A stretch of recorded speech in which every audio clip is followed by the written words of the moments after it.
about Skyrizi and visit skyrizi.com or call 1-866-SKYRIZI to learn more. The Good Neighbor Network, FM 101.9 and AM 1450 Murfreesboro, FM 100.5 Smyrna, and online at WGNSradio.com. This is the Roundtable. A look at the news, views, politics, and people that are shaping Rutherford County. Welcome into the Wednesday Roundtable here on WGNS. Chip Walters with you from Exit Realty, Bob Lamb and Associates, and the Blue Raider Network. Glad to have you with you. Have you with us on this Wednesday.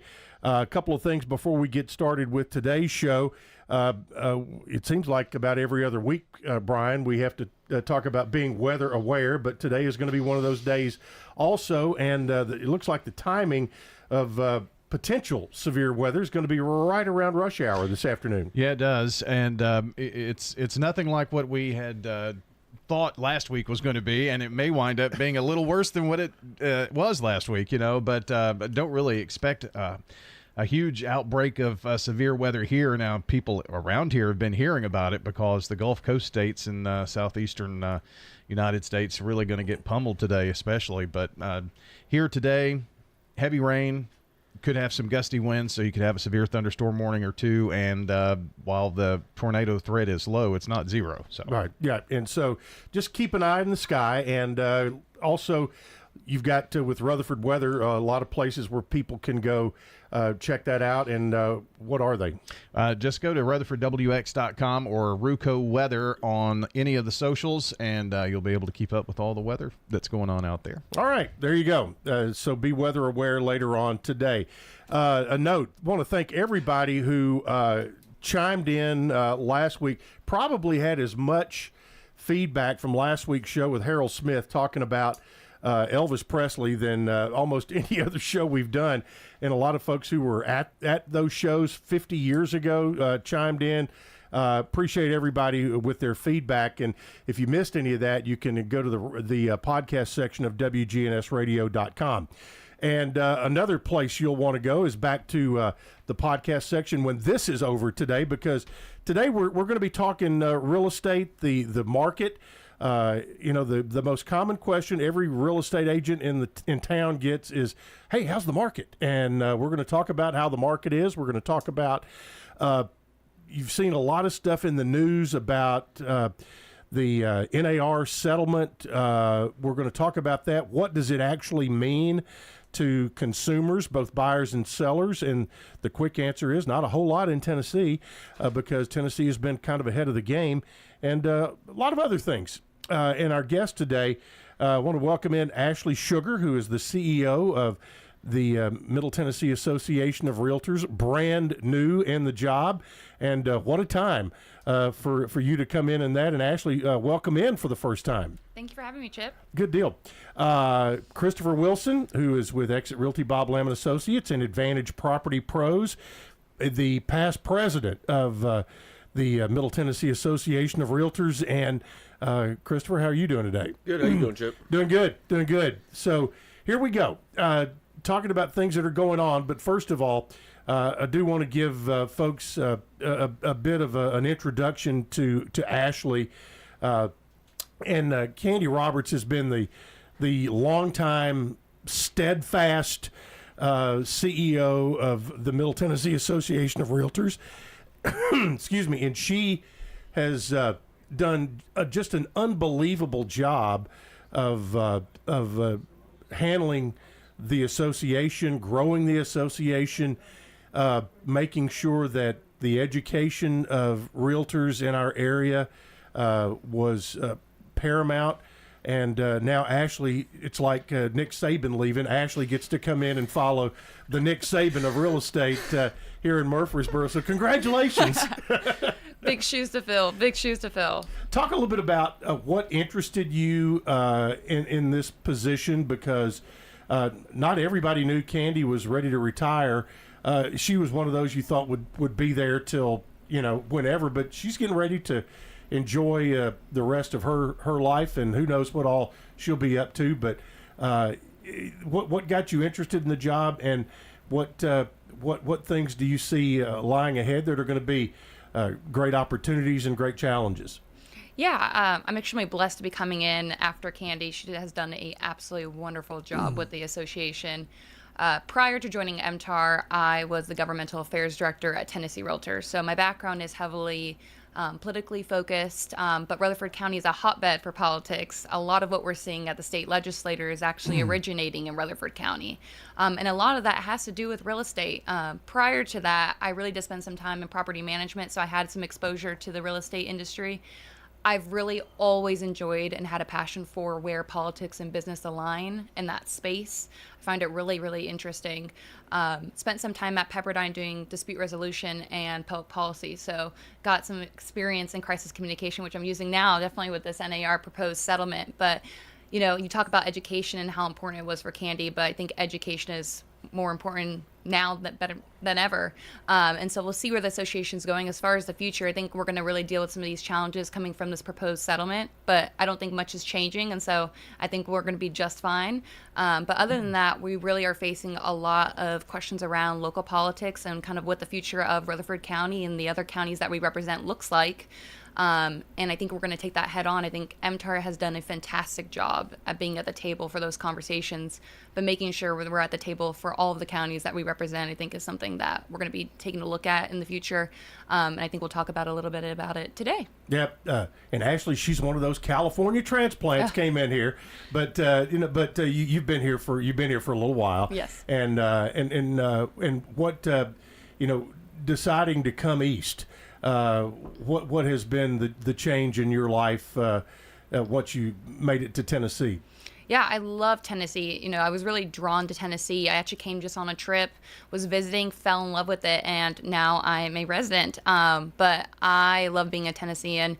I was really drawn to the family values and the community and the people. The people here are special, and I'm so proud to be part of the community now, but love Tennessee. Your position as CEO at MTAR, how do you see it moving forward, or as the world changes?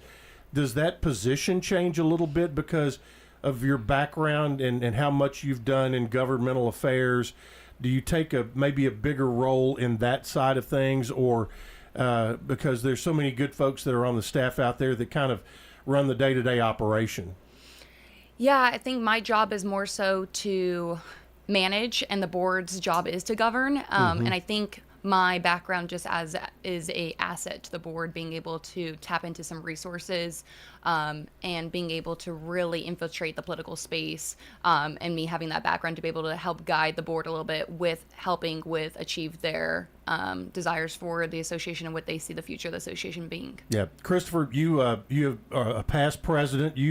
Didn't you spend 2 years as past president, or as president, or was it more than that? It seemed like it was about 5, because during the COVID situation, everything kind of got jumbled up and all of that. Yeah, I was actually our president-elect for 2 years. That's right. With Robert. That's right. And then I did my president year, and then an immediate past president year. So I have been around the board for a little while, and we give a lot of excitement, or we're showing a lot of excitement with Ashley coming in. A lot of people don't realize this was a very extensive process that the board set out when Candy did notify us that she was going to retire. Very, very extensive process. A lot of applicants. Hours and hours. You were part of the. I was part of the selection process. So yeah, a lot of applicants. It got narrowed down to 3, which was excessively difficult. Then narrowed down to 2. We brought in those 2 for in-person interviews. Ashley was one of the 2, and it really was a home run. We were not only excited about the fact that she brought her talents, or was willing to bring her talents to our association, but that we even got the opportunity to interview her and bring her in. So we're all, as a board, very excited about what she brings to the association. Now, when Candy broke the news to the board that she was going to retire, and you all had to set out and look for, put the job description together and kind of what Candy has made it, I guess, and all of that, what were the biggest qualities that you guys were looking for in a new CEO?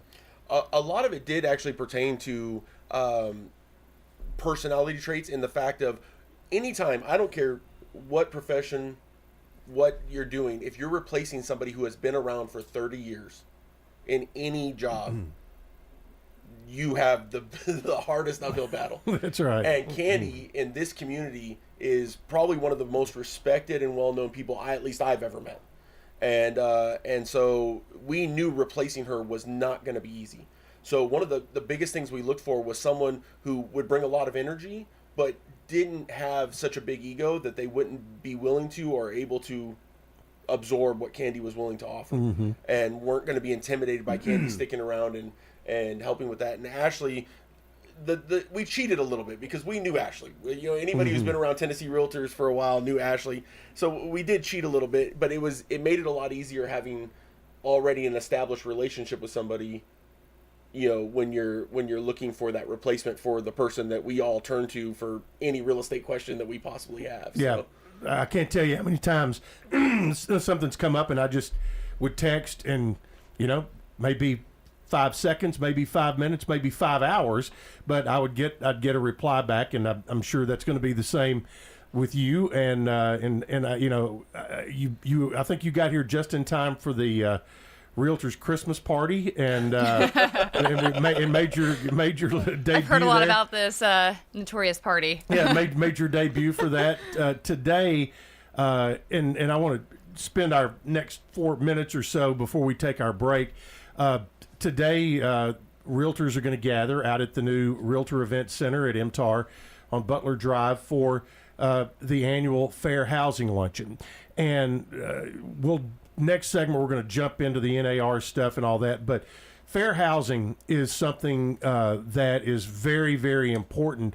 You know, when you talk about the core values of realtors, being fair housing for all is a big deal. And MTAR, TAR, NAR this is something that is a priority, and that's why they spend a whole month talking about it. So kind of give your perspective on fair housing and what that means to this organization and what it should mean to this community.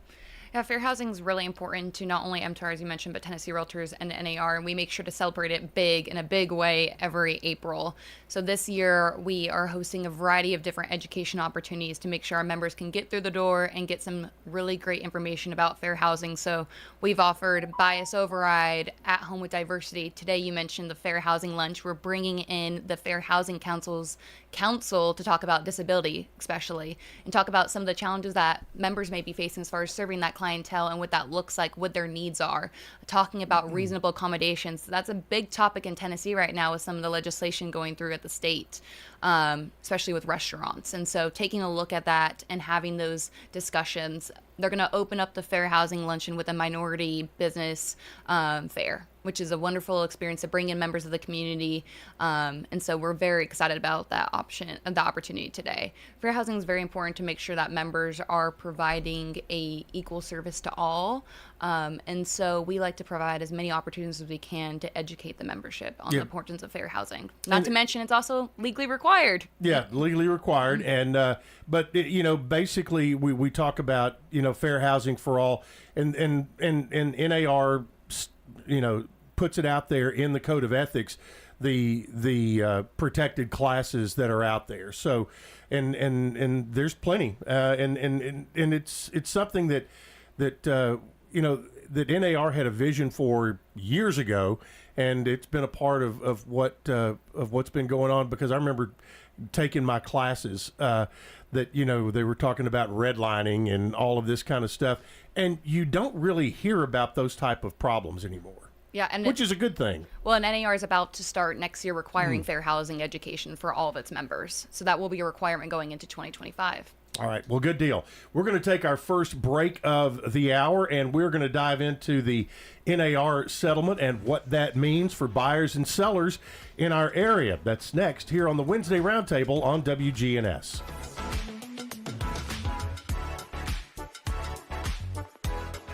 Finding that missing shin guard, remembering whether it's a home or away game, getting the right kid to the right playing field on the right day. Why are simple things sometimes so complicated?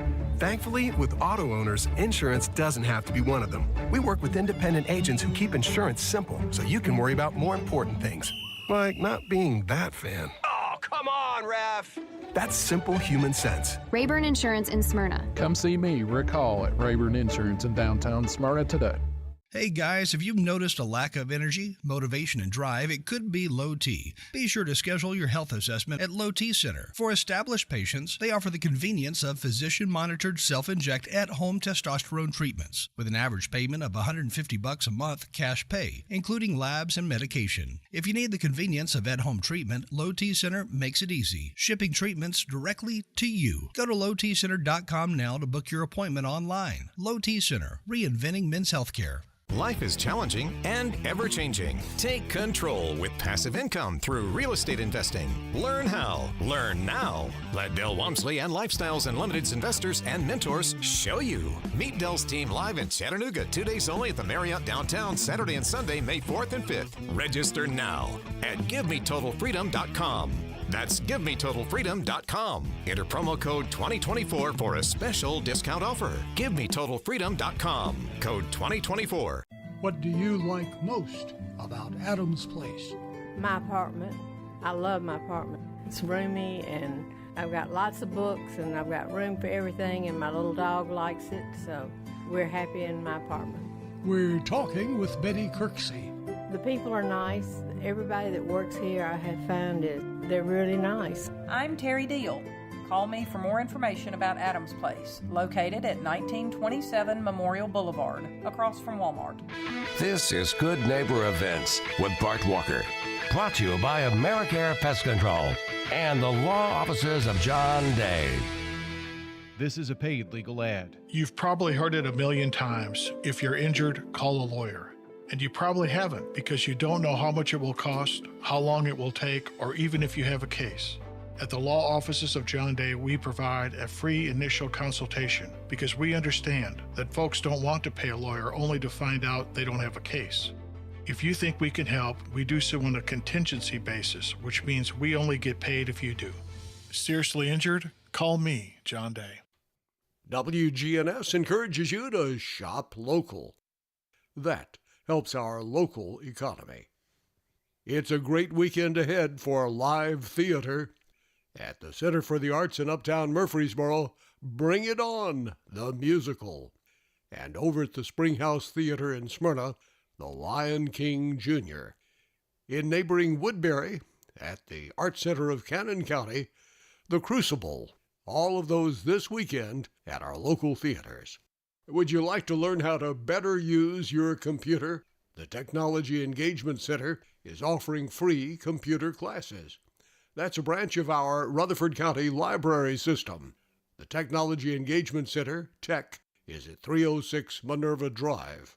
For information, get with the Technology Engagement Center. Now this Saturday, you can meet the author at the Lineball Library. Author Charles Bruton signs and sells his book, Muslim Mechanics. Muslim Mechanics explains Islamic beliefs, functions, and policies. Meet the author this Saturday, 10 until 2, at the Lineball Public Library. Those are WGNS Good Neighbor events. Rutherford weather. We'll see a few scattered showers and thunderstorms here this afternoon with cloudy skies, a high in the mid-70s. Tonight, a chance for rain and storms, cloudy, low near 58.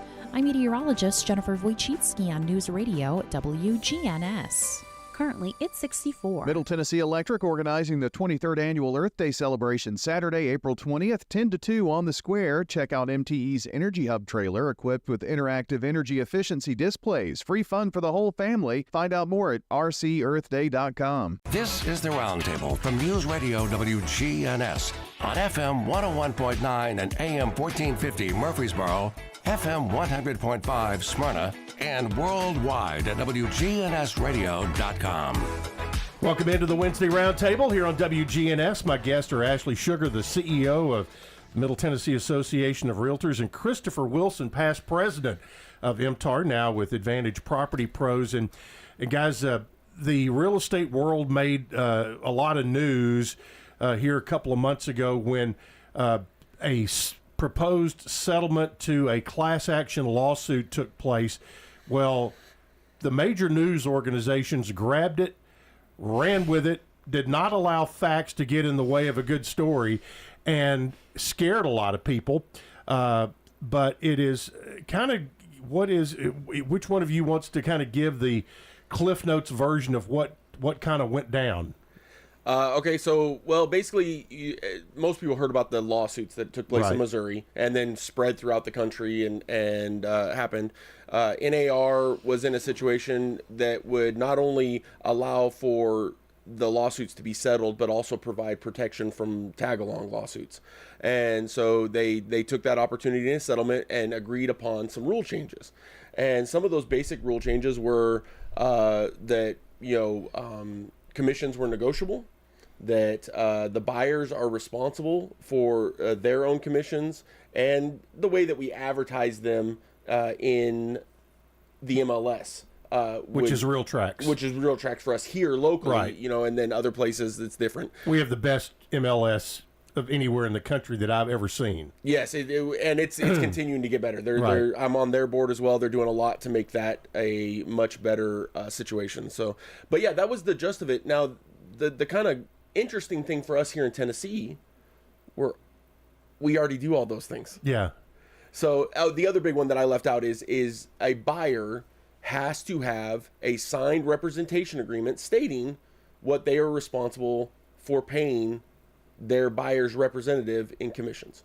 So once again, in Tennessee, we already have agency law. We're one of 13 states, and someone can, I'm sure, may correct me on that, but we're one of 13 states that has agency law already in place, which says that you cannot represent a buyer without a signed agreement. Right. And so that's already here for us. So really the only change for us here in Tennessee is going to be that advertisement. Right. And what we saw is a lot of the same attorneys that represented all of these plaintiffs, they targeted states that didn't have the same agency law that Tennessee has. And what we've seen in the media frenzy is, I'm sure everyone's seen the headlines, standard commission's dead, housing prices are going to go down, which frankly probably got people excited for the wrong reasons, because that's not going to happen. And there's commissions have always been negotiable. That's not changing. So it's really unfortunate what we've seen happen in the media as far as how much misinformation has spread among these relating to the proposed settlement. Yeah, and traditionally in Tennessee, sellers have paid obviously to their listing agent. There's been a commission, and there's also been a negotiated commission to the buyer's agent, and that does not change at all. I'm sure there were people that woke up and read the headlines and, oh my God, look, I don't have to pay this, or I'm not going to pay this, and bottom line, when you're a realtor that's in an office making your calls every day and that kind of thing, it's going to be, and buyers who are already, for the most part, stretched on cash at hand of what they have to pay for down payment, that kind of thing, they're going to be purchasing homes where the seller is offering a buyer agent commission most of the time. And what it means is that your buyer's agent, if you have a good buyer's agent, and if you don't, I know one, call me, you can, they will call that listing agent and say, what is the cooperating commission that your seller is offering? And that's kind of how it will go from, basically the only shift will be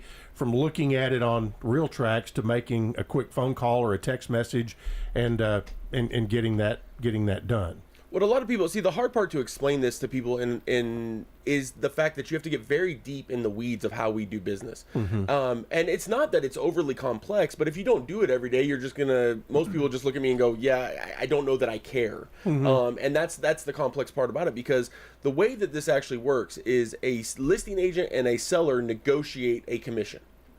When I negotiate, I have a number in mind. Everybody's is different, but I have my number set.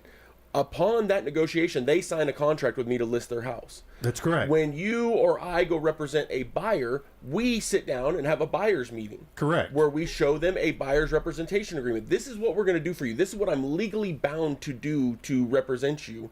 And here are your responsibilities as a buyer. Here are my responsibilities as an agent. And in return for that, you owe me whatever a negotiated commission is. And that there's a box in there literally for that, and you fill that out and sign it. Then, as a listing agent, not the seller, this is where this got completely backwards. I, as the listing agent, offer a portion of my agreed upon commission to help you sell your house faster. It all by bringing buyers who, like you said, I've been doing this 15 years, Chip. I know you've been doing this a long time. You can count on one hand probably the number of times you've worked with a buyer who could truly afford their down payment, their closing costs, their title and fees, and then on top of it, afford a commission. Whether it's 2%, 3%, Doesn't whatever, matter it doesn't matter what it is. 1%, it wouldn't matter. That's right. They're tapped at that point. That's right, and they obviously want to invest as much of that as possible into a down payment for down the road. Now, with that being said, people, everybody's looking, okay, how do we make this work or whatever, and we were part of a Zoom call or a webinar with Tennessee Realtors, and I can't think of the guy's name who was a lawyer in D.C. I think, but he was Ryan. He was very, very, very good. And one of the questions that came up was, okay, well, can I just roll that extra money into my home loan? And that is not the case. NAR correct? is working on it, and that is one of the advocacy goals NAR has, as well as putting on pressure on the VA. But this is something that there's a lot of red tape on. There's a lot of bureaucracy around that, but NAR is working on it. I don't think we're going to see, this is a long-term goal. Definitely not going to see it this year. It's a presidential election year. Nothing happens in a presidential election year, but it's definitely something NAR has their eye on. Yep. Okay. From as we look at it from a seller, from somebody who wants to sell their house, it probably has less change to them than on the buyer's side, because as you mentioned, that conversation with a seller as far as negotiating a commission on the front end of what that seller is going to be paying the listing agent has always been there and will still be there. That really on the sell side does not change at all. Is that your interpretation of what we've seen? So, as you know, I run a team, and with the team, a lot of times you have newer agents and things like that. I'm blessed to have some very experienced agents, but nonetheless, when all this came out, we had this conversation, and I said it truly does not change the way that we do business. I want us to do business the exact same way. So we're going to have our listing conversations the exact same way. We're going to have our buyers conversations the exact same way, which is the kind of beautiful thing about that is because Tennessee was already kind of ahead of the curve to a certain extent, it allows us to not make dramatic changes. Like you said, the biggest change I'm having to implement with my team members is they have to make a phone call now that maybe they wouldn't have had to make previous to this. And that's okay. There's nothing wrong with that. I mean, really, if we think about it, Bob Lamb, you've heard the stories of, well, when I used to have to get out the book and flip through the book, we used to have to call agents all the time, and then you're calling a landline and waiting for a call back, so to speak. So it's just kind of reverting stuff back to a different time as far as that part is concerned, where we have to communicate a little bit more as agents on behalf of our clients. Okay, Ashley, what about that guy that, who as an agent, I'm sitting in the office and phone call comes in and somebody says, hey, I get a floor time call, or somebody just walks in. Hey, I want to go look at this house over on whatever street here in Murfreesboro, but I'm not signing anything. So how as the CEO of MTAR, what advice are you giving the agents that are in Rutherford County or whoever might be listening out in the MTAR world on our website today?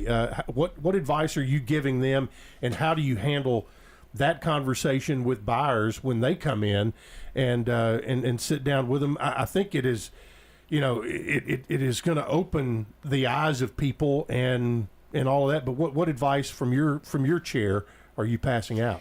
Yeah, on the buyer representation agreements, we don't really know right now with the proposed settlement when exactly what point they will be required. At some point, they're going to flip the switch. Yes. Yes. Obviously, the best practice would be to get it signed sooner rather than later, because then you don't have the risk of not having having an unsigned buyer representation agreement. I think right now from the MTAR point of view, we are just encouraging all of our members to have that conversation. You know, Christopher's talked about that conversation he has with his agents. Turns out we found out through these lawsuits, not everyone was having that conversation and doing a great job at it because it's muscle memory. As Christopher said, no one really cared about the details. Well, we learned through this process, we need to share the details. So it's having that conversation as far as these are the services I provide and this is what I charge. There is no reason to be embarrassed by that. And that's something we're also encouraging our agents to be confident about the services you provide. NAR has a ton of resources. We've been pointing our members towards competition.realtor as far as NAR is providing a ton of resources as far as the different things that in every day you forget that you do because it is muscle memory. But these are the services I provide and this is what I charge. It's no different than walking into a store. You walk into a store, you look at an item, can I afford it or not? You have two choices. You either walk out of the store because you cannot afford it or you find another way to pay for it.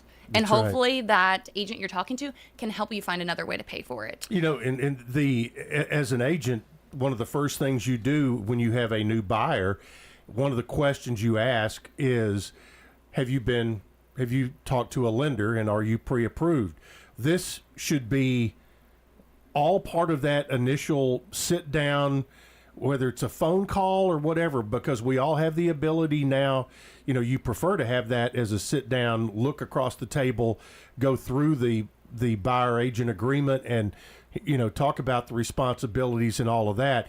That, to me, it should be part of the same conversation as helping them find a great local lender who is going to be there to work with them lockstep through their buying process as well. Is that 100%? And as you mentioned, Chip, you talk about the changes that are going to happen for buyers. The only changes they're really going to see is that maybe they're asked to sign an agreement a little bit sooner than prior, hopefully, or sign an agreement, and they're going to be talked to a whole lot more probably. Those are the big changes happening towards buyers. After that, nothing much. Most of it is going to be on the agent side of things, and it's, you know, we're recommending practice those conversations in the mirror if you're uncomfortable with it. Have those conversations, practice it, have that elevator pitch, talk about your services, feel comfortable with selling yourself because you should, and that's what we're recommending. Yeah, but and I think you're right. Be confident about what you do because I mean you see these memes on social media. You know what you know.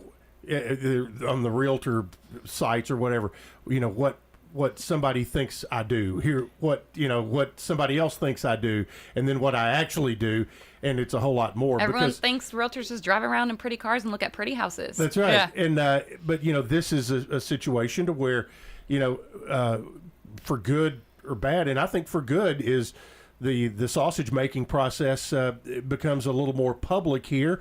And you know, when you have when you're more open with what it is and take away the mystery of it, I think, you know, everybody's better off by being more educated. Now, it's going to be interesting to see because right now, typically, if I meet with a client and we put the buyer agent agreement out there, it may be typically in my situation, I go ahead and do it for 6 months or whatever it is because we're going to be looking at houses. You don't know, we may go out today and find one, or it may take a little while. But there may be a situation where you have a one-time only kind of document that is so that's all being worked through right now. But as a buyer, just we're putting that out there today is as this summer moves along, at some point the switch is going to be flipped that you are going to have to sign a document to where you are represented, whether it is for a day or a week or 3 months, 6 months, whatever it can be. That can be negotiated as well with your buying agent. That's going to happen.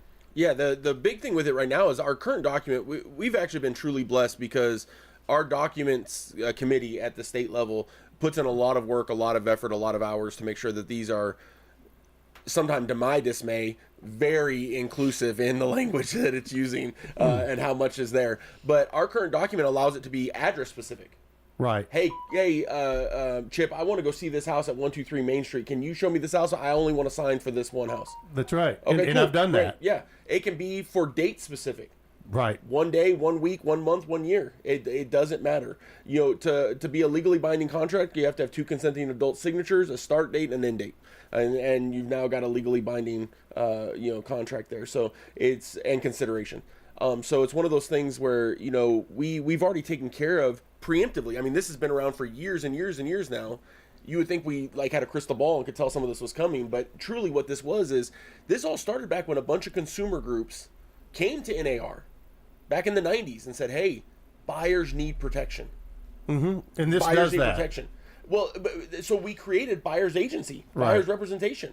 And now they're trying to reverse that. And so it'll be an interesting cycle to see how this all goes. But luckily for us, nothing really changes. One quick question before we take our second break. How does this affect open houses? I don't think it does. Yeah.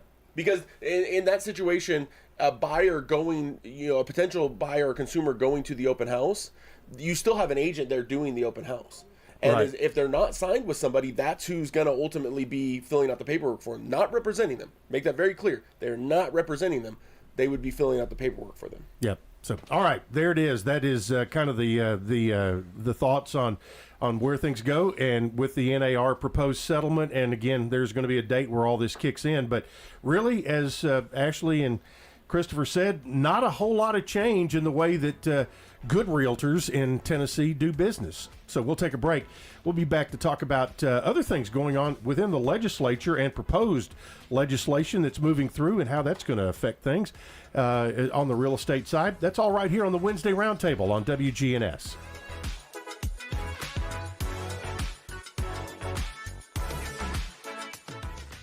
When the unexpected happens, fire, water, or storm damage, Farrah Construction can help. Farrah Construction is also there to help when a car slams through the wall, and that seems to happen more often these days. I'm Ron Hall. Let our family at Farrah Construction help you. Call Farrah Construction and we'll board up, put down tarps, secure your home or business until the insurance coverage is approved. I'm Ron Hall. Shop local. Let our family business help you. Farrah Construction Company. When severe weather strikes, we break in. A tornado watch is in effect for Rutherford County. The most up-to-date weather information. We'll be here with you on radio and with Rutherford Weather Video Channel. Rutherford Weather updates on WGNS and watch on YouTube and Facebook with Rutherford Weather. As a leader in environmental services, sustainability is deeply integrated into our business model. At Middle Point Landfill, we are environmentalists at heart.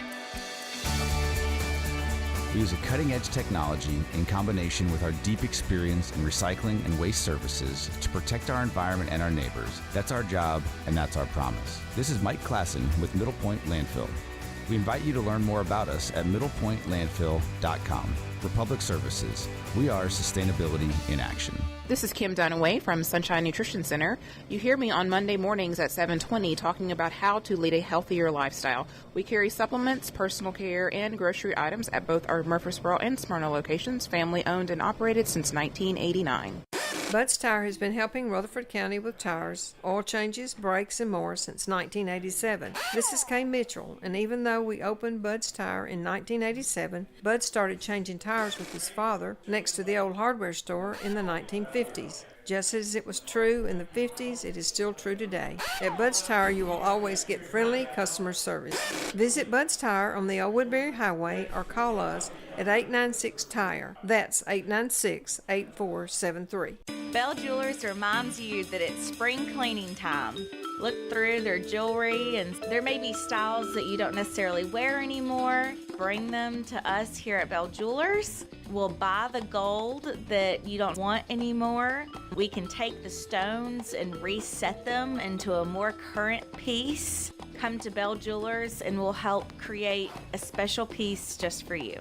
Bell Jewelers, 821 Northwest Broad Street, across from Toots. Hi, this is Chip Walters with Exit Realty Bob Lamb & Associates. You might know me as the voice of the Blue Raiders, but I want to be your trusted advisor in real estate. Whether you're buying or selling, it's time to choose Chip. Do you have a growing family and need to upsize? Are you an empty nester now and need to downsize? Are you thinking of selling your current home but just worried you can't find something else? Well, it's time to choose Chip. I'm looking to be your trusted advisor in real estate. I'm Chip Walters with Exit Realty Bob Lamb & Associates. This is the Roundtable from News Radio WGNS on FM 101.9 and AM 1450 Murfreesboro, FM 100.5 Smyrna, and worldwide at WGNSradio.com. Welcome into the Wednesday Roundtable again. We're talking real estate. We talked about the NAR proposed settlement. We're going to be talking about legislative action, how it can affect construction, real estate, all of that throughout the state of Tennessee.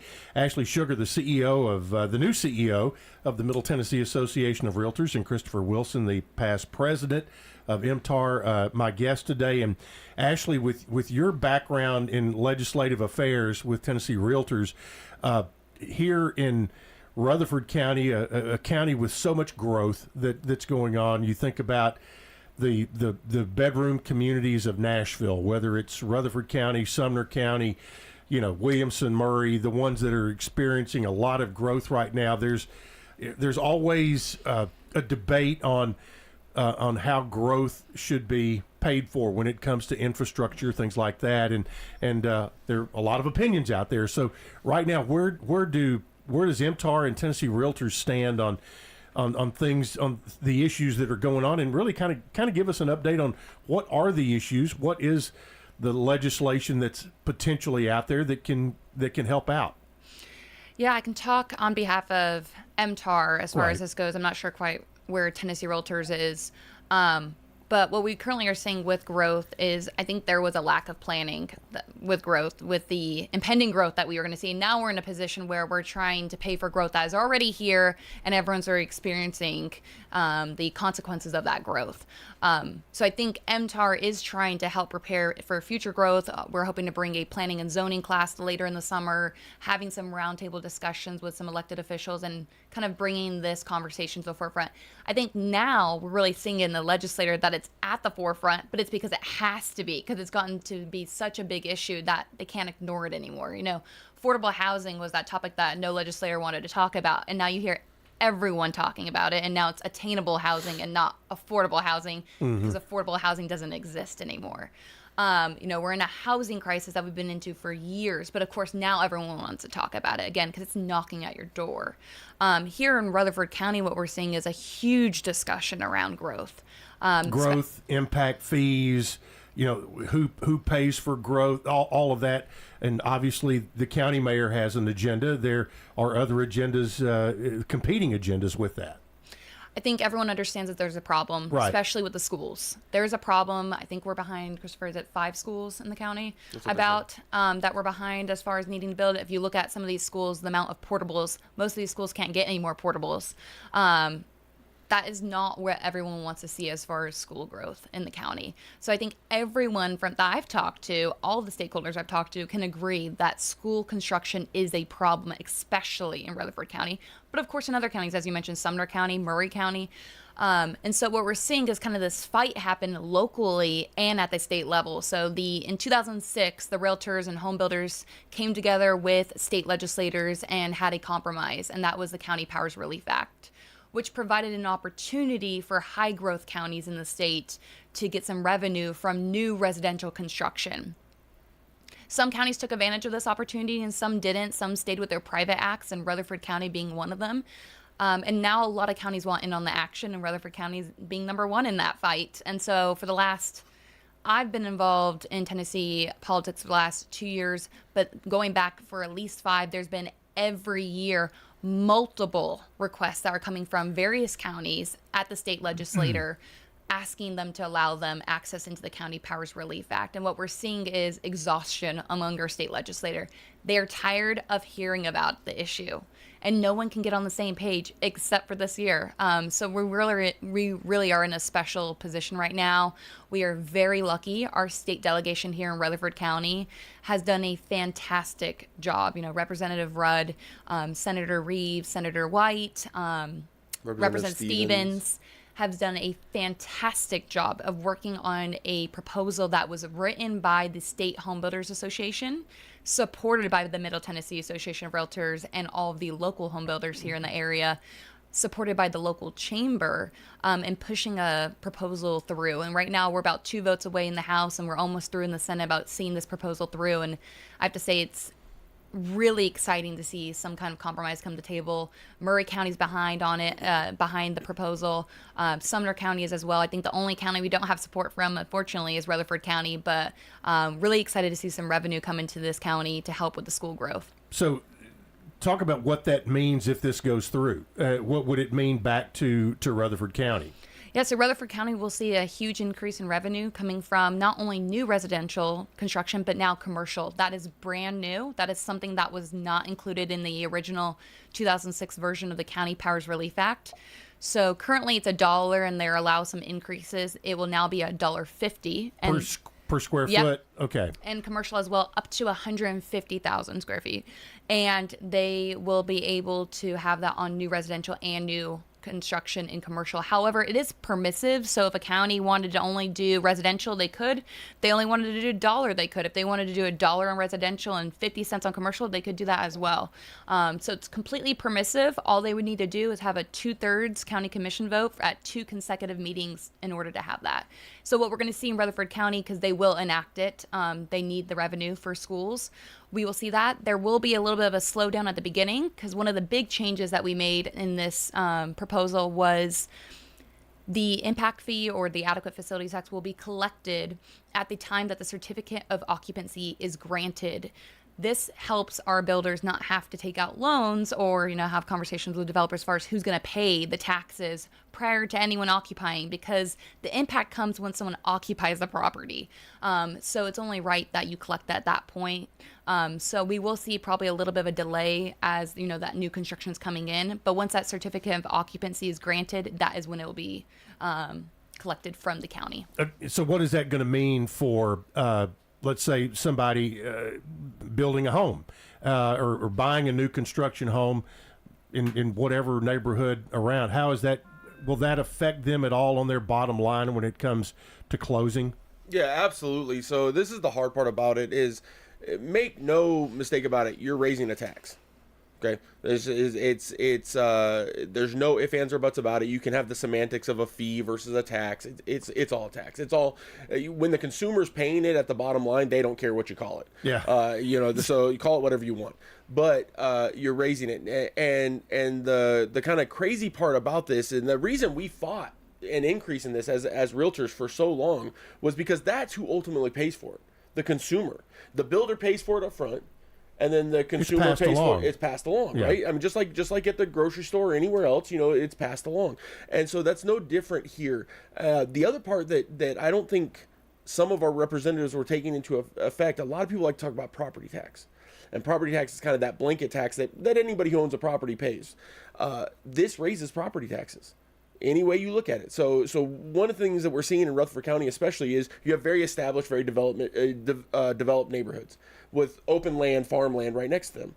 We go in and we develop this farmland, build brand new, beautiful houses. People buy them. They're excited about them. Those house values go up.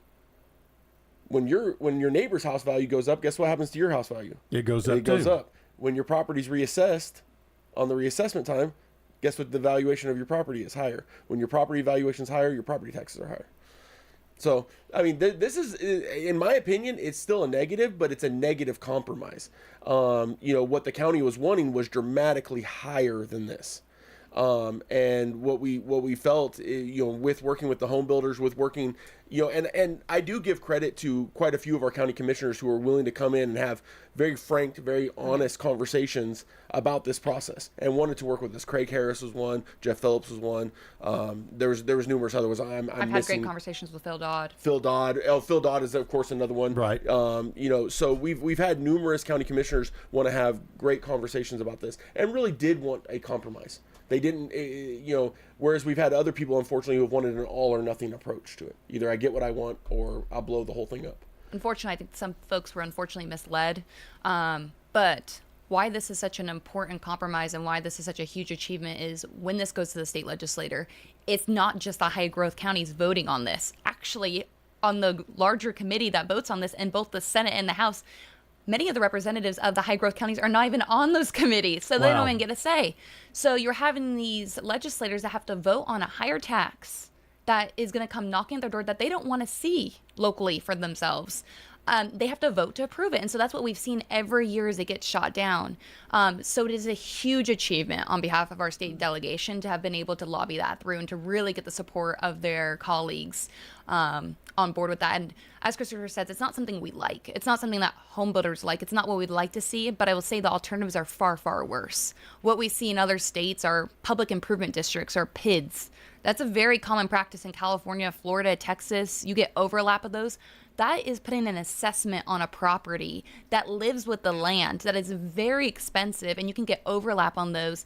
They make housing far more unaffordable than something like a small increase in tax. And Tasser actually did a study in the legislature last year. It was actually finished up in January, and they actually came to the conclusion that although it is an increase in tax, it is a minuscule increase compared to some of the other options. And so they concluded that. And I think that actually has gotten a lot of legislators on board because they want to see affordable housing. They want to see attainable housing. And the ones that are not supporting it are kind of stuck on that. And we agree with them. We want to see those things too. But as far as the alternatives go, this is the best option. So do you foresee this getting through both the House and Senate this session? Yes. God willing. and is the governor on board if it gets through? Is he on board to sign it? So I haven't talked to the governor's office. I will say in the past, he has been very pro affordable housing and knowing that we need that in the state. I don't see he would be against it, knowing how big of an achievement this is. The Speaker's office, I will say Speaker Sexton, has had many conversations regarding this. And I think he's frankly exhausted of the topic as well. And so I think he'll be applauding that we've come to some kind of agreement here. And so I think overall, most folks are happy with it. And they understand that it's kind of something that needs to get done. And they'll be glad to not hear about it next year. So if this goes through and gets enacted, is it indeed a where the let's say I've been in my house 25 years, am I going to see a difference in that, or will be the growth will be paid for in this situation by the new construction? Is that correct? That's correct. So no, one of the misnomers on the commercial side was this was somehow raising taxes on established business. It's not. It's new construction only will get assessed this tax. So if I go out here on Joe B. Jackson and I've got one of those gigantic warehouses that's already there, I'm not going to be paying for my 150,000 square feet. No, but if you turn around and you want to build 150,000 more square feet. Yeah, and that's where they capped it. And they did cap it. They capped it for mega sites. Of course, we have in Rutherford County, specifically, so very local for us, we have industrial sites up in the Laverne area and things like that they can get quite large. I mean, even Kroger, for goodness sakes, is building over 100,000 square foot buildings now. So they can get quite large. So they did realize that there are certain things that we probably need to cap on. So they did put a cap on the size of how big they can go. Anything over that, it would be exempt, I guess is what they're saying effectively. So yeah, but if you're existing, you've lived in your home for a long time, you're not going to get touched by this. You want to go build a brand new home? Yeah, there's a fee that's going to be assessed. And that's why it's a huge benefit, because a lot of the alternatives would also touch folks that have existing homes. And that's what we wanted to prevent, because you shouldn't not be able to afford your home anymore because you have to pay for growth that's coming into a county. That's interesting. We'll be following that for sure. Chip, real quick, can we say one more thing since we did bring up property taxes? I think it's one thing that our local government hasn't been very aggressive on. The tax freeze for senior citizens. Yes. I don't have all the exact details in front of me, but if you are a senior citizen, Rob Mitchell is leading that campaign. He's huge on it. Yeah, Rob Mitchell. So understand that, because like what Ashley just said, you should not be taxed out of your house. If you've been in your house 20, 25 years, you should not be taxed out of your house. There are things, and you can contact, I'm assuming, the property assessor's office and get all the details on it, but once you reach a certain age category, you can get a freeze on your taxes. That way, if all this new stuff hits and property taxes do go up, you're not necessarily affected by it. Gotcha. You're not quite there yet. No, I'm close. I'm knocking on the door. Ashley, we've got just a couple of minutes left. As you move into this new position, and obviously from anybody who listened to this and says she knows what she's talking about and is very ready to go, as this happens, what other in a 2 minute, speaking of a long elevator speech, give me 2 minutes on what else is a priority for you and for Middle Tennessee Association of Realtors moving forward in the next 12 to 24 months. Yeah, the next 12 to 24 months, I think our focus and a goal of mine is to really focus on our broker engagement and our member engagement at the association. Outside of the association and in the community is making sure we're part of those conversations. I think it's gotten a little bit difficult, especially in Rutherford County, because of some of the political tensions that exist within the different governmental bodies, but having those conversations and breaking down those barriers. You may not like us, and that's okay, but we want to be at the table, and let's have a conversation. We can get over this. Like, we all want the same thing, and that is to see a better Rutherford County. So I think having those conversations and building those relationships up within the association, I think is very important. And bringing those relationships to the membership. I think the membership have a strong desire to talk to their elected officials. We are in election year. Voting is very important, so we can increase the political engagement of our membership. I think that's extremely important.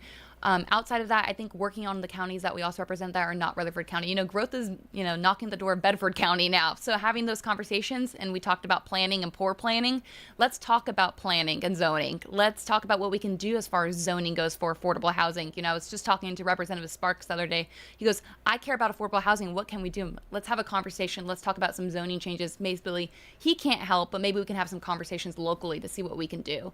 So I think having those conversations, and some of those I think can be a little bit intimidating with the current state of our politics, but I think breaking down those barriers and having those conversations is definitely a huge goal of mine. Yeah, that's great, and look forward to it, because obviously you brought tons of energy to our program today, and hope that you'll be available to give us some updates as we move forward. Of course. Christopher, chance for you to pontificate any final thoughts you got today. No, it's just like Ashley said, we want to be a part of the conversation, and although we have people out there espousing things, you and I and Ashley are all part of a group that does a ton for our community. We love our community, we live in our community, we pay taxes with our community, and if you ever are interested, stop by MTAR and find out. There are a ton of charitable organizations we help sponsor. We help provide for Meals on Wheels, the coat drives, the food banks, because we want to be a part of this community, and we want this community to be amazing. And it truly is. That's why I'm from out of state. I'm not local here. I've been here over 10 years now. I couldn't tell that by your accent. Actually, but the reason most of us, because this is a great area, and so we want to continue to see it be great. And I think it's on its way. So. Well, Brian is on his way, and so we have to talk until he gets here. Yeah. But one of the things you mentioned, the counties that fall under MTAR's banner, we all think about Rutherford County, but Bedford, Cannon, Coffee in particular, right Warren. here, Warren, all the way down to Grundy. Goes down that far, down I-24. If you go down I-24, those are the counties that are going to fall under. And with we have all these different real estate organizations or realtor organizations across the state. Do you feel like, since you're on the board of RealTrax, I'll ask just a curious realtor question here: are we going to have a statewide MLS at some point? No. I mean, maybe they're going to hate me for saying that. That's one thing they want to achieve, I'm sure. Clip it. Clip it, yeah. I don't see it happening. I think at least right now. It only, if I'm a realtor here, it only makes sense if I've got a client that wants to buy something in Knoxville. Why can't I not go on and... Well, it's even weirder because we're legally allowed to represent them in Knoxville. I understand. I understand. We're a state realtor. That's exactly my point. Yeah. No, I think they should. I think they want to. But I think it's a situation of control. I think one of the mistakes NAR made was when they sold Realtor.com. When they had Realtor.com, I actually think NAR should have pushed that into a national MLS. I genuinely do. Because I think the consequences of that are we're going to have an independent agency out there probably trying to push for national MLS. RealTrax is working towards having that. Whether it'll happen or not, we'll see. But think about that as a consumer. If you're wanting to buy a cabin in the Smoky Mountains, and you could just go on RealTrax.com, right, and look for cabins, and then contact your local realtor to figure out how that's going to work. So there are advantages to it, but it's not as simple. It sounds very simple on the surface. It's not. There's too many different players to try to get to the table. They are working on it. I just don't see it happening anytime soon. I'm sure the DOJ would love a national MLS. That's the other problem that we have to deal with. There's not enough time to talk about that, but I'm sure they would love that. Oh my God! But I mean, again, if my license is good from Mountain City to Memphis, you would think your MLS would be the same. But that's all just part of our internal stuff. Yep. Guys, thanks so much for coming by today and helping shed some light on the issues that are out there. And hopefully we everything throughout the summer goes well. Hope everybody, all those buyers and sellers out there, don't have fear of what's going on with this. Call a good local realtor. Get yourself pre-approved if you're a buyer with a good local lender, and we'll make things happen for you. All right? All right, that's going to be it for today. Thank you for joining. If you missed any of this and want to catch up on it, go to the podcast section of WGNSradio.com. Brian Barrett standing by next with Rutherford Issues here on the Big G.